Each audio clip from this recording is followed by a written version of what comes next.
I want to start with a text that I am sure will save your Christian journey at least once in your lifetime.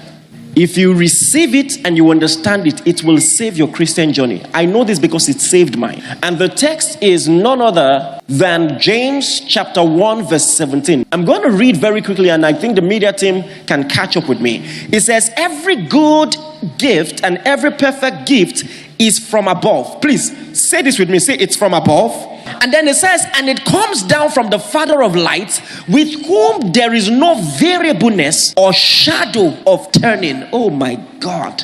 I will say this because I know that someone here experienced something like that recently. You know, something very devastating happened to my family. As you can tell, I'm married early. I have 4 children. Just so you know, that ministry is not the only thing that has kept me busy. But the very first child that we were to have, my wife was pregnant, we were excited, making plans. First sign, because I'm more prophetic than people know, I noticed that I prayed constantly for the Lord to tell me about that child, and he never said anything. And for me, that's very strange. But it so happened that one day my wife came back and she was spotting. Rushed her to the hospital. Long story short, the baby was gone. And that put me in a place that I had never been before. I can't explain it more than that. And you know, when we had done the final checks, done the scans, and it was concluded that the baby is gone, I felt rage on my inside, disappointment, anger. And maybe the timing was wrong, but at that time, my father-in-law put his hand on my shoulder and said, God is good. And for the first time in my life, I wanted to protest.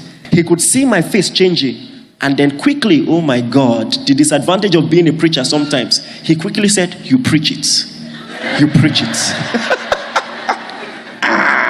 You know.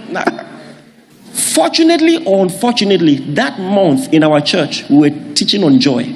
Every Sunday, I was preaching on the joy of the Lord. Sometimes I would preach and cry. They thought the sermon was...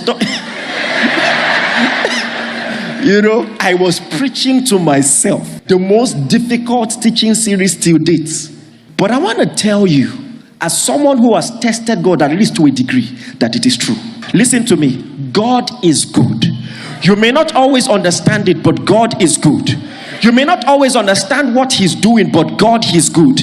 Let me tell you something. Our human perspective is limited. We can't see far beyond few feet from our feet.